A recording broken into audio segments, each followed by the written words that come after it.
아, 네, 제가 댓글 보다가 빵 터졌네요. 저희도 잊고 있었던 오늘 종이 준비됐는지 박종철님의 종소리를 듣고 있던 분들이. 종하면 나죠. 네, 예, 접니다. 종하면. 종소리 못 들은 지 오래됐는데 제가 진짜. 1년 동안 이거 연습했는데 이거 다 어느 정도 마스터하니까 네, 예, 그만뒀어요. 네, 박종철님이었죠. 예. 요거 오늘 쓰네 갑니다. 오늘 네, 있나 진짜? 있습니다. 있습니다. 네, 준비되어 있나요? 발견했습니다. 예. 네. 오늘 저희 또 2부 또 네. 장혜성 잼자님 와 계시고요. 예. 최근 사실 중국 부동산 관련 뉴스가 시장을 많이 불안하게 만드는 것 같습니다. 맞아요. 저도 최근 질문 정말 많이 받고 있고요. 아마 구독자들 궁금한 부분들은 시원하게 한번 해결해 줄 것 같은데요. 네. 저희 장혜성 잼자님께서 중국 부동산 바톤을 제대로 준비하셨으니까 기대하셔도 좋을 것 같습니다. 네. 네. 또 장희성 지점장님 하면 저희 또 유니버스 아닙니까 저희. 그렇습니다. 예. 또 글로벌 라이브의 또 화석. 그렇죠. 산 증인. 산 증인. 화석하면 약간 돌아가신 것 같아서 네. 살아있는 레전드. 네. 예. 저희 장인성 지점장님 모시도록 하겠습니다. 안녕하세요. 오랜만이에요. 네. 반갑습니다. 저희 지점장님이 이제 휴가 좀 갔다 오셔가지고 얼굴이 제법 익으셨어요. 익었어. 안 그래도 댓글에서 누군가는 말씀하실 것 같은데 예. 아 이거 창피합니다. 이게 원래 다른 방송 가면은 예. 메이크업 해주잖아요. 형님 진짜 익었어. 현진이 돼서 오셨어요. 아니 그래서 네. 아니 진짜 저희 직원들이 예, 제발 예. 비비크림 바르고 가라 오늘? 간곡히 얘기를 했는데 또 깜빡했네요. 저희 또 3프로는 노 메이크업 방송이잖아요. 그렇죠. 또 다른 그냥 일반 뭐 방송 오히려 가면 수염 기르고 나오죠. 저희는. 예. 막 풀 메이크업 해주는 데도 있는데 날 것 그대로. 네. 날 것으로 가겠습니다. 알겠습니다. 건강해보가 아주 좋습니다. 예. 네. 한번 가시죠. 네 여러분. 자, 오늘 저희 주제가 보니까 중국의 어떤 부동산 사태, 미국 시장에도 큰 영향을 미칠 것인가. 네.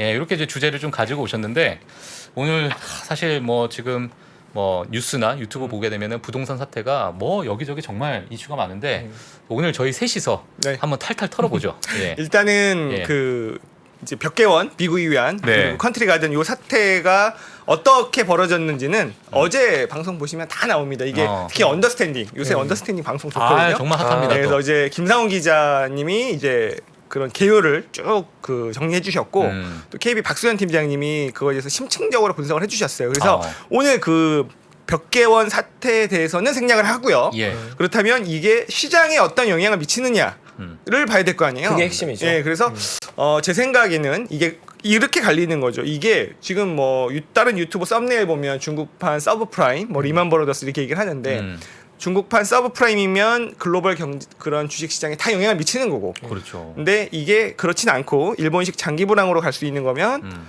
중국과 인접국들 좀 아쉽긴 하지만 이런 쪽으로만 영향을 미치고 미국에는 크게 영향을 미치지 않을 수 있는 건데요. 뭐 저는 개인적으로 이게 서브프라임은 아니다. 그래서 미국 시장에는 큰 영향이 없을 것 같고 그러나 이거는 굉장히 심각한 하지만 굉장히 심각한 이슈라는 걸 좀 제가 말씀드리고 싶은데 그래서 야. 중국의 굉장한 장기간의 불황을 이끌 수 있는 이슈이기 때문에 예. 미국 시장의 영향은 제한적이겠으나 중국 시장이라는 곳은 저는 이제 투자의 관점으로 바라보기엔 상당히 어려운 시장이 아니냐. 그런 얘기를 오늘 좀 드리려고 하고 있습니다. 오늘 뭐 미국 시장에 대해서 말씀해 주시겠지만은 인접국들이 좀 힘들 것이다 이렇게 네. 말씀해 주신 거를 보고 이게 서브프라임이어도 힘들고 장기 불황이어도 힘든 게 그럼 우리나라일 수밖에 없다.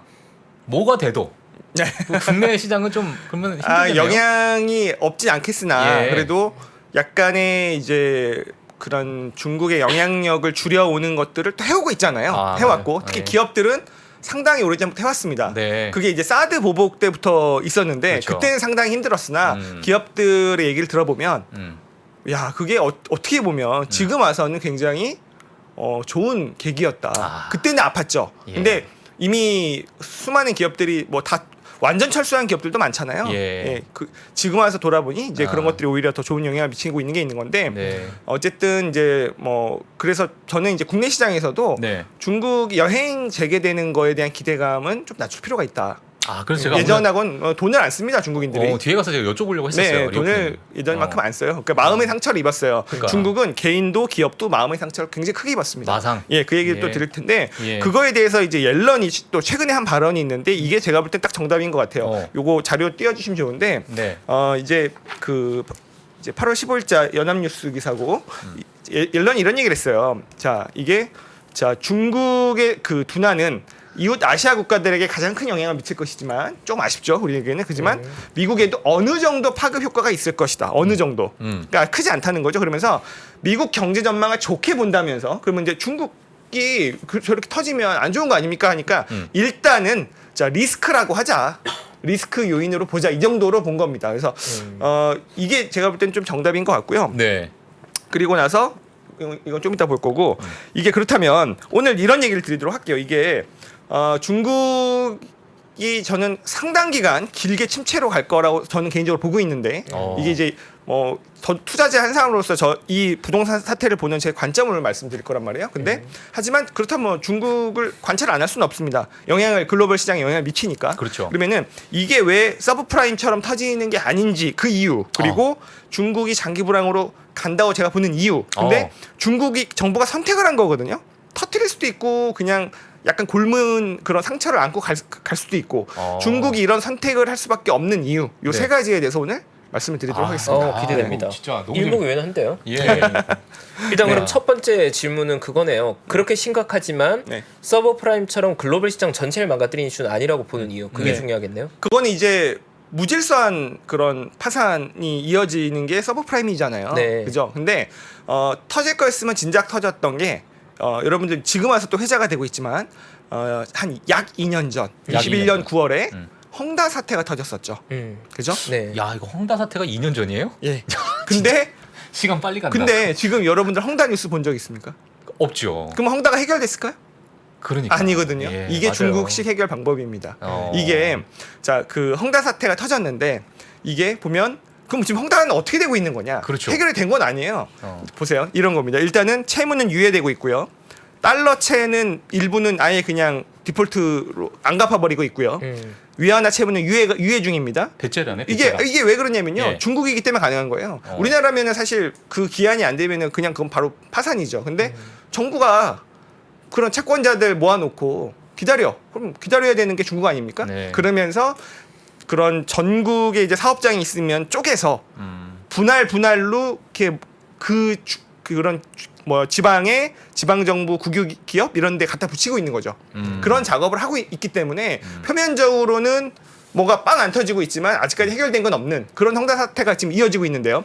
이게 이제 벽개원이 이제 규모가 더 크다. 네. 매출 규모가 더 크다곤 하지만 부채 규모는 홍다가 훨씬 큽니다. 한 1.78배 정도 홍다가 부채 규모는 더 커요. 그런데 이제 벽개원이 터진 거고 그러면 벽개원도 결국에는 홍다처럼 이런 식으로 흘러갈 가능성이 되게 높은 겁니다. 달러는 안 갚고 예. 위안화 채무는 유예시켜버리고 유예시켜버리고. 그건 뭐 정부가 하라면 하는 거죠. 기다리라면 기다리는 거고. 예. 그리고 또 쪼개서 뭐 그런 일부 그 국유 디벨로퍼들한테 갖다 붙이는 예. 그런 일을 하고 있는 거고요. 자, 이번 일이 터진 게 어제 박수현 팀장님 그 방송에도 그렇게 나오는데 결국 정부가 이 사태를 만든 거거든요. 왜냐하면 3대 레드라인으로 대출을 막아버렸잖아요. 맞아요. 해결하려면 어떻게 좀 돼요? 대출 열어주면 되죠. 풀어주면 되고. 근데 만약에 이게 일반적인 나라라면 누가 얘네한테 대출을 해줍니까? 누가 대출해줘요? 못 갚을 게 뻔한데 그러니까요. 중국이니까 해줄 수 있죠. 국유은행들이. 그를 막으려면 막을 수 있는 겁니다. 그래서 서브프라임처럼 무질서하게 막 줄도산 사태가 나면서 막 악의 묘안이 되고 그렇게 되면은 글로벌 시장 영향을 미치죠. 예. 그러지는 않을 것이다. 이 중국이라는 특수성 때문에 그렇다는 겁니다. 어쨌든 어느 정도는 정부의 통제하에 있다고 볼 수 있겠네요. 있다고 볼 수 있어요. 그런데 만약에요, 이게 길게 보면요, 터트리는 게 낫습니다. 그래서 이것 때문에 이걸 통제하에 둘 거기 때문에 중국은 굉장한 장기 불황으로 간다고 저는 보고 있습니다. 일부러 터트리는 게 낫다. 터트리는 게 낫지만 왜 중국이 못 터트리는지 세 번째 이유에서 제가 또 말씀드립니다. 그래. 야, 오늘 많이 흥미진진한데요. 하나의 뭐 시나리오를 쓰고 오셨어요. 역사까지 나오는데 그렇게 예. 중국이 할 수 없는 이유는 알겠습니다. 장기 불황으로 가는 거는요. 결국에는 장기 불황 이유. 자, 이게요. 온 국가적 에너지를 여기에 계속 갖다 부어야 되는 거 아닙니까? 그렇죠. 그죠? 그러면은 뭐 국유은행으로서는 대출을 해줘야 될 수도 있고, 뭔가 그런 구제금융이 들어가야 될 수도 있고, 국가가 써야 되는 돈을 에너지를 이쪽으로 계속적으로 쓸 수밖에 없는 그런 상황이 계속 이어질 겁니다. 부동산 부실에 이게 빵 터지지 않도록 하기 위해서. 그러니까 최근에 보면 중국이 경기 부양책을 못 쓰고 있죠. 왜 못 쓰고 있느냐? 돈이 없습니다. 돈이 없어요. 근데 일단 뭐 지방 정부들 세수가 없죠. 이제 부동산 뭐 토지 분양권 매각해서 나오는 돈도 없고 그리고 또 중앙 정부도 자꾸 이런 데 돈이 들어가야 되니까 경기 부양을 못 하는 거예요. 선순환이 안 되고 자꾸 이런 쪽으로만 국가적 에너지가 들어가기 때문에 중국의 경기는 계속적으로 나빠질 수밖에 없다. 그런 건데 거기다가 그렇다면 해외에서 돈이 들어갈 수 있느냐? 글로벌 신뢰도는 떨어졌죠. 완전 바닥으로 가고 있죠. 폭락이죠, 폭락 지금. 딱 찍어서 달러만 안 갚고 있죠. 그래, 참 이것도. 이제 어떤 해외에서 아니 저는 최근에 뉴스를 본 게 그 청년 실업률 그 네. 통계 자료도 이번에 이제 내지 마라. 이게 진짜 더 재밌는 거는요. 예. 중국에서 원래 발표하던 어. 시진핑 정권 이전에 예. 발표하던 경제 지표가 한 8만여 개 됐다고 해요. 그런데 그런 청년 실업률뿐만 아니라 최근에 발표되는 경제 지표가 몇 개냐? 예. 2만 개 수준으로 떨어졌다고 합니다. 6만 개가 사라지고. 그러니까요. 발표 안 하는 거죠. 자, 그러니까 이제 통계조차도 그러니까요. 예, 이제 이런 상황으로 가고 있는 글로벌 신뢰도가 떨어지고 있는데 예, 예. 또 하나는 자 부동산 경기는 좋아졌다 나빠졌다를 반복할 수 있죠. 우리나라도 항상 그래 왔고요. 뭐 지금도 안 좋지만 언제든지 좋아질 수 있고 좋아질 게 뻔하잖아요. 그죠? 우리나라 부동산 경기는 언젠가는 그게 올해냐 내년이냐 내후년이냐 그 문제인 그렇죠. 거지. 근데 네. 중국의 부동산 경기는 앞으로 좋아지기 어려운 국면으로 저는 가고 있다고 보고 있기 때문에 중국이 장기 불황으로 저는 간다고 보고 있는 겁니다. 아. 왜 그러냐면요. 왜요? 그렇다 보면 이제 이런 헝다나 벽기원 사태가 계속 벌어질 수 있는 건데 첫 번째는요. 자 중국의 이제 부동산 불패 신화는 저는 끝났다고 보는데 다시 일어나기 끝났다. 어렵다라고 예. 저는 개인적으로 판단하는 첫 번째는 네. 누가 이제 그런 민영 디벨로퍼들의 분양을 받을 것이냐, 어떤 투자자가, 어떤 개인이, 어떤 주택 구매자가 분양을 받을 것이냐. 물론 이제 국영 디벨로퍼가 있겠습니다. 왜 그러냐면요, 제가 중국의 분양에 대해서 기사를 캡처해 놓은 게 있는데 예. 머니투데이 작년 기사긴 한데요. 네네. 자 우리나라는요 계약금을 내고요, 중도금을 내고 입주할 때 잔금을 냅니다만 중국은 어떻게 되느냐? 제가 줄을 쳐놨어요. 분양받을 때 계약금 30%를 내고요. 거기다가 나머지 70%는 모기지론이 즉시 실행이 돼서요. 70% 그러니까 100%가 개발사 디벨로퍼한테 다 들어갑니다. 야. 짓고 있는 와중에 다 들어가요. 그러면은 그 돈을 원래는 이 아파트를 짓는데 써야 되죠. 근데 그들이 그렇게 합니까? 그 돈 갖고 다른 데 가서 또 토지를 삽니다. 그래서 어제 김상훈 기자의 그런 브리핑에 그 아마 썸네일이 폰지라는 얘기가 들어갔던 겁니다. 아 진짜네, 폰지네. 그런데 자 그러다 보니까 무슨 일이 벌어지느냐? 예. 지금 헝다도 마찬가지고요. 벽계원도 어. 마찬가지고 공사를 못 그냥 중단시켜 버리는 거. 돈이 없어서. 돈은 다 받았는데. 그러니까 전기도 안 들어오고 물도 안 들어오고. 그렇죠. 그러다 그런 집을 보니까 받는 거야. 예. 지금 이게 공사가 이제 환불 그러니까 이제 이 70% 모기지를 못 갚겠다라고 네네. 하는 그런 수분양자들과 와. 환불해 달라는 수분양. 왜 공사가 안 됐으니까. 거기다가 더 심한 거는 자 그렇죠.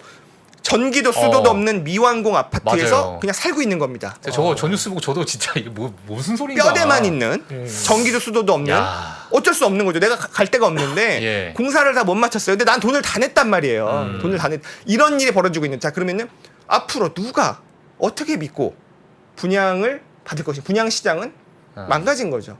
그러면 뭐 국영 디벨로퍼들이 다 할 수 있다? 예. 사실 그런 식으로 경제가 효율적으로 돌아가진 않잖아요. 그리고 지금 국영 디벨로퍼 중에 한 군데도 제 이름을 제가 지금 기사를 준비하지 않았습니다만 네. 이자 지급을 불이행한 곳이 또 발생을 했습니다. 그렇다 이게 보면 그럼 이게 도미노식으로 계속 퍼져 나가겠네요. 일단 분양 시장 끝난 거죠. 그러면은 네.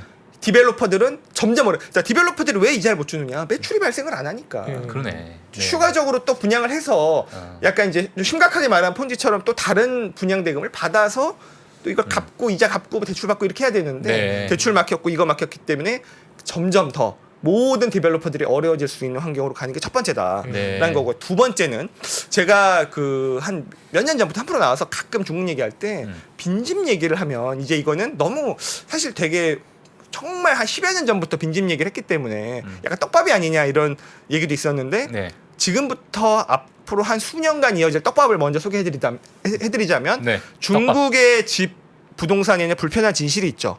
요거 제가 기사 또 캡처하는 건데요. 자, 70년 토지 사용권이라는 불편한 진실이 있습니다. 70년 토지 사용권. 네, 중국은 자 토지는 국가 거고요. 그 위에 지어진 건물만 내 겁니다. 그렇죠. 토지는 임대로 되어 근데 있죠. 그렇죠. 근데 자 강남 장기 임대. 예. 자 강남에 지은 레미안하고요. 예. 지방에 지은 레미안하고 사실 똑같아요. 근데 집값이 그렇게 차이 나는 이유는 땅값이죠. 땅값. 자 서울에 살고 계신 분들이 만약에 아파트를 살고 계시다. 70~80%가 땅값입니다. 그죠? 그렇죠. 근데 그게 국가 거란 말이에요. 근데 아. 70년 이게 토지 사용권이기 때문에 거의 뭐 내 거냐 다름없냐라고 생각을 하고 있지만 네네. 자 이게 자 맨 밑에 보시면은 이게 70년 토지 사용권이 1978년 개혁 개방 때부터 나왔기 때문에 한 2050년 무렵이 되면은 본격적으로 도래를 합니다. 그죠? 근데 자 문제는 뭐냐면요. 자 2016년에 20년 약간 특이한 케이스로 이제 그 원저우라는 곳에 20년 사용권으로 됐던 주택이 네. 20년이 도래를 한 적이 있었어요. 2016년에. 네. 근데 그때 그 저장상 원저우시에서 어떻게 했냐면 연장합시다. 근데 얼마 다시 돈을 내야 될 거 아니에요. 그렇죠. 토지 사용권을. 네. 시세의 45%를 내라. 시세 45%. 그 만약에 10억짜리 아파트면 예. 4억 5천 다시 내라. 다시 내라. 근데 물론 너무 반발이 심해서 유야무야 넘어가긴 했습니다만 특이한 케이스죠. 근데 자 그러면은 중국 정부는 아직까지 법령으로 정해지지 않았어요. 그러니까 자동 연장은 되는데 돈을 낸다 안 낸다에 대한 게 결론이 안 났습니다. 찜찜하죠 그러면. 결론이 안 났는데 자 과거였으면은 만약에 덩샤오핑 정권이었으면은 그렇게 생각이 안 될 수도 있는데 지금의 정부의 기조, 지금 정권의 시진핑 정권의 기조를 봤을 때 과연 이거를 무상으로 할 진짜. 수 있을까요? 큰 불안 요인이죠 이런 그렇죠. 거. 그렇죠. 왜 그러냐면요. 자, 이미 16년 기사 이때 이 문제가 벌어지면서 이게 문제가 된 건데 뭐냐면 자, 이거를요. 토지 사용권이 70년이 됐을 때 무료로 연장해 주거나 초기 비용 기준으로 연장을 하면 이건 불평등이다. 그때 이걸 받은 사람과 안 받은 사람의 너무 그 격차가 그렇죠. 벌어진다. 그렇죠. 그 대신 네. 현재 기준으로 만약에 45%를 넣어야 되면 이건 폭탄이다. 그렇죠. 그 대신 최근에 몇 년 전부터 얘기가 나왔던 게 그냥 이거 인정하고 부동산세 받자. 그러면은 이거는 국가 소유를 포기하는 거죠. 근데 현 그런 정권 그러네요. 기조에서 이걸 포기할까요? 그러네요. 그럴 가능성이 있을까요? 네.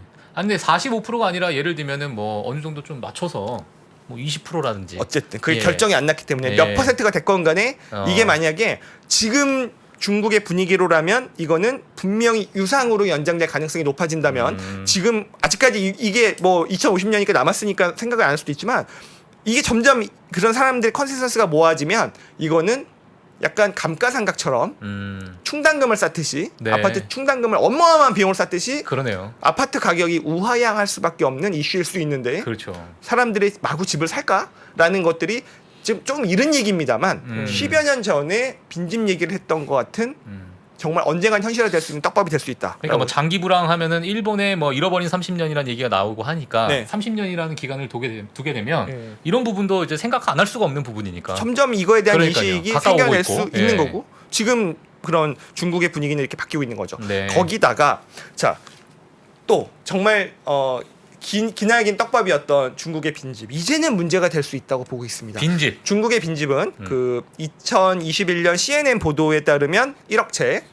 1억 채요? 예, 빈집 1억 채가 있어요. 와. 근데 미분양이 3천만 채입니다. 야. 그러면은 자 1억 채면 한 2, 3억 명 살 수 있는 수준이잖아요. 근데 자 미분양 3천만 채는 디벨로퍼들이 떠안고 있는 부실이죠. 그렇죠. 더 문제는 주인이 있는 빈집 7천만 채. 이건 어떻게 되느냐? 이거는 잠재적으로는 개인들이 떠안고 있는 부실일 수 있습니다. 왜 빈집이 7천만 채의 빈집은 주인이 있느냐? 과거의 중국의 부동산은 불패신화였기 때문에 그냥 주식처럼 산 겁니다. 그렇죠. 임대인도 필요 없는 거예요. 사놓으면 오르니까 뭐로 임대를 하? 그냥 집이 나오면 산 겁니다. 임대인도 두지 않아요. 빈집이어도 상관없어요. 어차피 난 더 비싸게 팔 수 있으니까. 예. 근데 그 불패신화가 꺼졌을 때 그렇다면 이들은 이거를 갖고 있을 이유가 없죠. 임대 소득도 없는데요. 그렇죠. 그러면 이건 잠재적 매물입니다. 아, 부동산 경기가 꺾였을 때 어마어마한 7천만 채 매물이 기다리고 있는데 자 사는 사람은 줄어들고 매물은 어마어마한 쏟아나고. 매물이 나올 수 있는 이런 상황에서 중국의 부동산이 과연 반등할 수 있겠느냐라고 보면 저는 이게 그동안은 계속 올랐기 때문에 버텨왔던 그냥 떡밥 수준이었지만 이제는 현실화될 수 그렇죠. 있는 문제이다라고 저는 생각을 하고 있는 거죠. 자 야. 그렇다면 예. 중국의 부동산은 털고 가면은 사실은 아프지만 굉장히 힘들지만 빈집 털이. 그러니까 뭐 그런 것들 글로벌 금융위기라든지 네네. 뭐 우리 IMF라든지 그런 것들을 어쨌든 뭐 체질이 좀 강화되거나 건강해지는 건 있었잖아요. 근데 중국 정부는 왜 이거를 그냥 이런 식으로 질질 끌고 가면서 가야 갈 수밖에 없는가? 그 얘기를 좀 드리도록 할게요. 그러니까 장기 불황의 선택을 할 수밖에 없는가? 네, 예. 사실 빅베스로 털고 네. 아프지만 그렇게 가는 게 길게 보면 좋습니다. 예. 근데 왜 이렇게 갈 수밖에 없냐면 자 이런 거예요. 중국이라는 특수성입니다. 이것도 왜냐면 자 여러분들 자 이게 모든 민중 봉기나 시위의 기저에는요 먹고 사는 문제가 다 들어가 있습니다. 왜냐하면 자 주동자들은요 정치적이거나 이념적인 명분으로 시작을 하지만 수많은 대중이 참여하는 데는 내가 먹고 사는데 힘든 게 굉장히 크게 작용을 해요. 그러니까 못 살겠다 갈아보자라는 캐치프레이즈가 있는 거 아니겠습니까? 중국에서도 그런 적이 있었어요. 중국에서 가장 큰 시위는 천안문 사태였죠. 천안문 사태. 근데 물론 그런 학생들의 그런 예. 민주화에 대한 열망도 있었지만 네. 그 기저에 뭐가 있었는지 보여드리면 제가 중국의 소비자 물가 장기 차트를 준비한 게 있는데 볼록 솟아있는 이때가 87년, 88년입니다. 야. 중국의 소비자 물가가 27% 지금으로 치면 상상도 할 수 없는 야. 처음으로 중국에서 처음으로 이런 하이퍼 인플레이션이 아니 근데 발생했던 더 그런 게 뭐냐면 저기에서 완전히 폭락했다가 네. 다시 또 그만큼 올라가는 것도 참. 그 얘기도 좀 해드릴게요. 예. 이거는 이제 제가 굉장히 오래 전에 예. 당시 중국 애널리스트 모 중국 애널리스트 뭐 성함을 밝힐 수 없습니다. 그분에게 들은 얘기인데 네네. 약사 얘기인데 이게 왜 이렇게 치솟았느냐? 자 중국이 이제 78년부터 개혁 개방을 하죠. 중국 이제 5개의 특구를 둡니다. 이제 이게 특구가 어디냐면은 뭐 이렇게 선전, 주하이, 그다음에 산토우, 그다음에 푸젠성, 샤먼, 그다음에 하이난 이렇게 요 특구를 두고 그쪽만 먼저 개발. 이제 흑묘 백묘가 시작이 된 거죠. 그쪽만 먼저 개발을 해서 그럼 그쪽이 눈부신 발전을 합니다. 근데 그러다 보니 그쪽에 있는 분들의 소득이 급격하게 발전을 하지만 당연히 물가도 오르죠. 인플레이션. 근데 그 물가가 전국적으로 퍼져나갔던 게 이게 이제 그러나 다른 도시에 사시는 분들의 소득은 증가하지 않았죠. 물가만 올라버린 야. 거죠. 그게 80년대 후반의 일이었던 거예요. 그러면서 약간 천안문 사태가 민주화에 대한 열망도 있었지만 많은 사람들이 뛰쳐나갔던 데는 이것도 작용을 했다라는 겁니다. 못 살겠다. 도저히 이건 그쵸. 안 되겠다. 이걸 어떻게 때려잡아야 돼? 갑자기 뚝 때려잡잖아요. 이때 이제 장쩌민이라는 사람이 등용이 돼. 상하이 석인 장쩌민이라는 사람이 등용이 되는데 네. 이게 아예 더 계약 개방을 해버립니다. 이때 엄청난 외국 외자 기업, 뭐 맥도날드나 이런 기업들 있잖아요. 네. 엄청난 외자 기업들을 다 중국에 유입시켜 버립니다. 그러면서 그 동안에 중국의 기업이라는 거는 비효율적이죠. 굉장히 질 나쁜 물건을 굉장히 비싸게 만들었단 말이에요. 그죠? 그런데 이런 효율적인 외국 기업들이 들어와 보니까 다 망해버리는 거죠. 효율적 체질 개선이 되면서 예. 물건을 싸게 만들 수밖에 없는 그런 구조적인 걸 만들면서 그 당시에 수많은 국유 기업들이 파산을 했다고 해요. 그러면서 이걸 물가에 잡았던 적이 있었고 네. 그 이후에 다시 치솟은 거는 약간 위안화를 유지하기 위해서 고금리를 굉장히 높은 금리를 유지를 했는데 그러다 보니까 기업들이 조달 비용이 높아진 걸 다 물가에 다 전가시키면서 다시 치솟아서 네. 결국에는 금리를 낮추고 위안화 약세를 좀 용인했던 이런 게 이제 두 번째인데 이거 중요하지 않으니까 어쨌든 그게 기저에 깔려 있다는 거죠. 거기다가 홍콩의 2014년인가요 우산혁명을 보면 조슈아 윙은 그런 이제 민주화에 대한 그런 이슈로 주동을 했지만 그 당시 그 홍콩의 수많은 시민들이 뛰쳐나왔던 데는 본토 인구들이 많이 유입이 되면서 일자리가 많이 사라졌단 말이에요. 그들이 다 잠식을 하면서 그런 먹고 사는 문제가 다 기저에 깔려 있다라는 겁니다. 그렇다면 자 우리도 IMF 있었죠. 그리고 뭐 미국 글로벌 금융위기 있었죠. 딱 생각해 보면 그때 무슨 일이 벌어졌냐면 정권이 바뀝니다. 우리나라도 평화적인 첫 번째 정권 교체가 사실 IMF 때 있었던 거란 말이에요. 그러니까 일반적인 국가들은요. 금융위기가 터져서 국민들이 너무나 살기 어려워지면 네. 그 분노 표출을 선거라는 걸 통해서 분노를 그렇죠. 표출합니다. 내 한 표로 세상을 바꿔보겠다. 그러니까 예. 바꿔버리는 거죠. 분노 표출하는 거죠. 네네. 근데 중국은 그게 가능한가요? 힘들죠. 불가능하죠. 큰일 야, 나죠. 진짜. 큰일 나죠. 그러다 보니까 이거를 빅베스를 못 하는 겁니다. 더 안 좋은 걸 알면서도 끌고 가면서 어떻게든 막고 뭐 더 근데 이게 결국은 불황을 만들어 버릴 거라는 거죠. 이게 중국이 이거를 이런 식으로밖에 부동산 문제를 끌고 갈 수밖에 없는 이유를 딱 보여주는 단적인 이유라고 볼 수 있겠습니다. 그럼 이건 답이 없는 문제면 이걸 터뜨리고 갈 여력까지는 안 되는 거고 네. 그러면 끌고 가면 장기 불황이고 네. 그럼 이거 중국이 완전 끝나는 걸로 봐야 되는 건가요? 그런데 그렇다면 중국이 나락으로 가느냐? 저는 그러지는 않을 거라고 봐요. 왜냐하면 중국이 나락으로 가는 거를 가장 원치 않는 나라가 어딜까요? 되게 아이러니합니다만 미국입니다. 미국. 네. 왜 그러냐면요. 자, 지금 중국이 어려운 것 중에는 내부적인 문제도 있지만 미국의 압박도 있죠. 미중 갈등도 그렇죠. 있습니다. 그죠? 예. 그런데 자, AI랑 최첨단 산업에 대한 제재와 압박은 전혀 바꾸지 않을 겁니다. 그거는 그게 모든 걸 바꿀 수 있는 게임 체인저니까. 그렇죠. 근데 나머지 부분에서 많은 부분들이 해결해 나올 수 있는 게 이제 이번 달 말에 지나 러먼더 상무장관이 방중을 해요. 저는 그 이제 관세 부분에서 획기적인 변화가 있을 거로 트럼프 때 만든 관세가 아직 하나도 바뀐 게 없어요. 자, 근데 왜 그러냐면 옐런도 방중을 했을 때 약간 너네 살려줄까 막 이런 식으로 온 겁니다. 내면은 사람들은 아니라고 하지만 자, 이런 거예요. 자, 중국이 나락으로 빠지면 나락으로 떨어지면 미국은 더 피곤해집니다. 왜 그러냐면요. 자, 중국이 자기들 좌절하면 안 됩니다. 중국이 좌절하는 순간 극단적인 선택을 할 수 있습니다. 왜 그러냐면 극단적인 선택이요? 네. 자, 우리가 그 패권 전쟁에서 투키디데스 함정이라는 걸 보면 원래는 그 후발국에 대해서 이 패권국이 위협을 느껴서 전쟁을 일으킨다고 하는데 그 과거 얘기고요. 최근으로 돌아와 보면 1, 2차 세계 대전의 독일, 이 태평양 전쟁의 일본은 패권국이었나요? 아니죠. 도전국이었습니다. 그렇죠. 지금 새로운 이론인데요.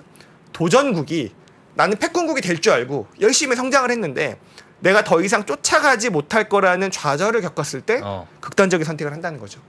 지금 미국의 정치학자들이 그런 경고를 하고 그래서 중국을 관리해야 된다. 그래서 중국은 이미 우리를 따라잡을 수 없을 만큼 경기가 나빠지고 있는데 나락으로 가면 안 된다는 겁니다. 그래서 이런 디커플링에서 디리스킹으로 바꾸고 있는 가장 큰 이유인 거죠. 네. 그냥 AI만 틀어막으면 됩니다. 나머지는 나락으로 빠지지 않도록 관세나 이런 부분에 변화가 있어요. 그래서 그런 쪽에 스무딩한 부분이 있을 수 있는데 네. 하지만 구조적으로 부동산 문제가 아니더라도 중국이 굉장히 어려워질 수밖에 없는 이유 세 가지를 또 말씀을 드리면 네네. 첫 번째는 인구가 감소하고 있어요. 이거는 답이 없는 겁니다. 그렇죠. 인구가 부동산 감소. 문제 더더욱요. 인구가 감소하고 있어요. 두 번째는 개인들의 마상이에요. 아까도 말씀드렸듯이. 네. 마음의 상처. 네, 왜냐하면 너무 봉쇄가 길었어요. 소비 활동도 못했지만 소득 활동, 생산 활동도 못했습니다. 그렇죠. 박수현 팀장이 어제 방송에도 보면은 지금까지 감원이 굉장히 많았다면 이제 감봉이 있다 그래요. 어떻게 소비를? 중국인들의 저축이 지금 어마어마합니다. 저축이 뭐 GDP의 3분의 1, 4분의 1 수준이라고 하는데 야. 안 써요. 왜 안 써요? 언제 또 이런 일이 벌어질지 모르기 때문에 소비를 안 하는 겁니다. 그래서 중국이 리오프닝을 했지만 소비가 전혀 살아나지 않았던 거예요. 그래서 우리 저 관광 재개도 크게 기대를 하지 말자는 건데 개인들의 마음의 상처가 있기 때문에 소비를 하지 않습니다. 그러면 경제는 돌아가지 않습니다. 또 하나는 기업들의 마음의 상처는 더 큽니다. 열심히 투자하고 혁신해서 경영을 잘 했더니 알리바바, 마윈. 다 뺏어갈 수 규제가 있다라는 심했죠. 거를 네. 느낀 거예요. 그 그러니까. 공동부의 아닙니까? 예. 그런 상황에서 기업들이 혁신하고 투자하고 돌아갈 수 있을까요? 그러니까요. 공동부유라는 게 모든 걸 바꿔버렸다고 저는 생각을 하고 있습니다. 그래서. 여기에 또 뭐 국가적인 신뢰가 좀 많이 떨어졌으니까 외국인 자본도 뭐 사실 빠져나가면 빠져나갔지 더 들어갈 수 있는 그런 여건이 아닌 것 같고. 그렇죠. 그래서 중국은 앞으로 획기적인 변화가 없으면 상당히 장기간 불황으로 갈 수 있는 네. 일본처럼 물론 일본처럼 부동산 거품이 확 꺼지는 건 아니겠지만 다시 올라가지 못하는 상당히 장기 불황으로 갈 수 있다는 걸 기본 시나리오를 좀 깔고 있는데 그런데 그렇다고 이게 중국의 특수성 때문에 그런 서브프라임처럼 팍 터지질 않는다. 글로벌 경제에 다 영향을 미치는 건 아니고 미국이 몇 가지 선물을 주면서 약간 질질 끄는 관리를 느낌으로. 좀 이게 좌절하지 않도록 중국이 좌절하지 않도록 좀 관리를 해나가는 모습을 근데 볼 수 있을 그 것이다. 미국의 어떤 전략에 중국이 물론 이제 중국은 선택지가 많이 없겠지만은 본인들도 많이 이제 뭔가 개선하려고 노력을 할 거고 이제 그렇게 그런 어떤 미국의 시나리오에 따라갈까 그런 것도 저는 좀 궁금하긴 한데 어떻게 보세요? 지금 예. 중국은 절실합니다. 예. 미국이 조금 일부 관세나 이런 것들을 풀어주는 게 절실해. 자, 아 그런 당근에 이제 받을 수밖에 없는 받을 당근. 수밖에 없죠. 아. 자, 생각해 보세요. 중국은 소비자 물가가 마이너스예요. 예. 미국은 여전히 고물가예요. 이게요. 자, 어쨌든 관세 때문에 예. 중국에서 막 만들어진 물건이 미국으로 다 못 넘어갔어요. 그럼 이쪽에 물건이 많이 남아 있는 겁니다. 그렇죠. 여긴 디플레, 여긴 인플레. 참 진짜. 기본적으로 이게 예. 작동하고 있는 거거든요. 예. 관세만 풀어주면 좀 더 넘어갈 수 어. 있는 거죠. 수출이 잘 안 되잖아요. 중국이. 그러니까요. 그런 부분도 있는 거고 결국에는 그 중국이 좌절하지 않는 게 굉장히 중요한. 그래서 이미 일부 미국의 싱크탱크들은 원래는 우리가 2030년 무슨 년도입니까? 중국의 GDP가 미국을 추월하는 해라고 보고 있잖아요. 이미 넘어갈 수 없다라고 이미 단정 지어버린 싱크탱크들이 나오고 있어요. 그렇기 때문에 위협적이지 않지만 좌절하지 않게 관리하는 그런 거죠. 그러면 예. 사실 중국 투자는 이제 한동안은 쉽지 않을 건데 그래도 중국에서 되는 쪽을 좀 본다면 그나마 희망이 있는 쪽은 좀 어떤 쪽을 중국에서 되는 쪽을 뭐 당연히 있겠지만 예, 예. 확률이 높은 운동장에서 놀아야 될 거 아니에요. 확률이 저는 높은, 이제 그걸 그렇죠. 좀 권해드린 거고. 예, 예. 하지만 이제 한 가지 볼 수 있는 단면이 있는 거예요. 자, 중국의 기업들이 마상을 입었다고 했어요. 아무것도 하고 싶지 않아요. 근데 그럼에도 불구하고 중국의 기업들이 정말 너나 없이 달려들어서 투자하고 있는 분야가 딱 하나 있죠. 아까 말씀하셨듯이 중국의 빅테크들이 AI? 엔비디아 칩. A800, H800 칩을 사기 위해서 이미 올해 10억 달러치를 구매했고 내년에 구매할 40억 달러도 선결제를 했다는 거 아닙니까? 근데 물론 그걸 받을 수 있을지 모르겠어요.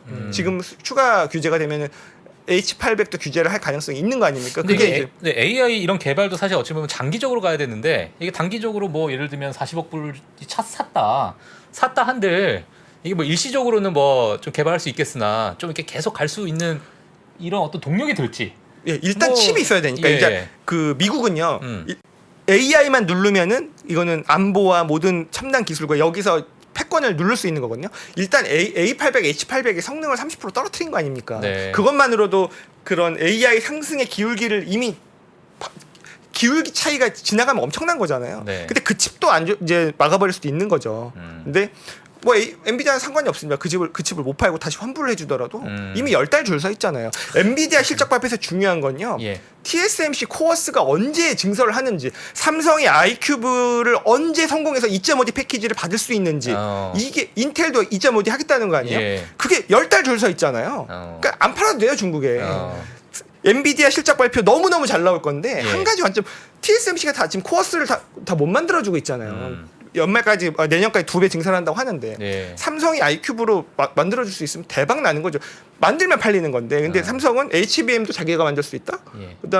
그다음에 뭐 인터포저도 자기가 만들어서 패키징까지 자기가 다 할 수 있다. 그다음에 그 파운드리에서 GPU도 만들어줄 수 있잖아요. 그냥 진짜 턴키로 다 만들어주겠다. 그러니까. 지금은 HBM, SK 하이닉스에서 사와서 그다음에 TSMC가 자기들이 만든 걸 가지고 자기네 인터포저 만들어서 본딩한 다음에 그걸 또 AS에 보내서 COS는 그 자기들이 하고 WOS는 저기 ASE가 하고 막 좀 복잡하단 말이에요. 네네. 삼성 다 해주겠다. 그러니까 그런 게 훨씬 더 중요할 겁니다. 엔비디아는 만들어주는 애들은 그러니까 지금 엔비디아가 거두는 피우고 있는 게 아니고 TSMC가 못 만들어주고 있는 거니까 그런 것들이 훨씬 더 중요할 것 같아요. 예. 알겠습니다. 그래서 뭐 그거죠. 투자하는 결국에는 이렇게 어려운 중국 기업들도 투자를 하는 게 AI니 우리가 바라볼 수 있는 어떤 매크로 이슈가 발생을 하더라도 어떤 글로벌 기업이든 AI 투자는 멈추지 않을 거다. 그냥 우리가 편하게 어떤 상황이 닥쳐도 예. 꺾이지 않는 성장은 AI에서만 나온다. 네. 그게 이제 우리가 투자 방향을 잡는 데 굉장히 중요하다고 예. 보고 있습니다. 그러니까 마지막으로 좀 민감한 질문 하나 마지막 제가 한번 던지겠습니다. 만약에 AI 기업에 투자하신다면 미국 기업에 하실 거예요? 중국 기업에 하실 거예요? 당연히 미국이죠. 아, 예. 그건 질문입니까? 깔끔하게 그게? 정리됐습니다. 깔끔하네요. 알겠습니다. 오늘 또 오래간만에 또 장혜성 지점장님 만나고 사실 오늘 제가 기대했던 건 장혜성 지점장님의 그 아재 개그. 내가 오늘 좀 주제가 주제인 만큼. 제가 또 막. 그거를 기대하고 왔는데 그러니까 이건 몇 총의 달 만인데. 관심사거든요. 그게. 네. 저희 또 동생들이 여기 앉았으면 또 뭔가 나올 줄 알았는데. 그러니까. 네. 예. 옛날 생각이 나네. 옛날에 예. 진짜 두 분 진행 못할 정도로 제가 웃겨드렸었는데. 그러니까 어느 날부터 이제 네. 그걸 좀 아끼셨어. 예. 그래서 오늘은 없는 걸로. 네. 예, 다음 시간에 기대해 보도록 하겠습니다. 자, 오늘 이제 밤이 늦었기 때문에 저희 장희성 지점장님은 보내드리도록 하겠고요. 저희는 다음 시간에 또 찾아뵙도록 하겠습니다. 감사합니다. 네, 고맙습니다. 네. 감사합니다. 복잡하고 어렵게 느껴지는 재무제표와 용어들, 친절한 투자 멘토 사경인 마스터가 매주 새로운 콘텐츠로 알기 쉽게 설명해드립니다. 재무제표 분석과 포트폴리오 구성, 뭐 양대 재무제표라고 그러면 대차대조표랑 손익계산서가 있거든요. 매수 매도 방법, 이렇게 사는 게 좋겠네, 이렇게 사면 좋겠다. 근데 이렇게 살려면 뭘 해야 되냐면요, 나머지 3분의 1은 놔둬봅니다. 어디까지 가는지. 실전 투자 팁까지 알려드립니다. 오직 3프로 멤버십에서만 만나실 수 있습니다.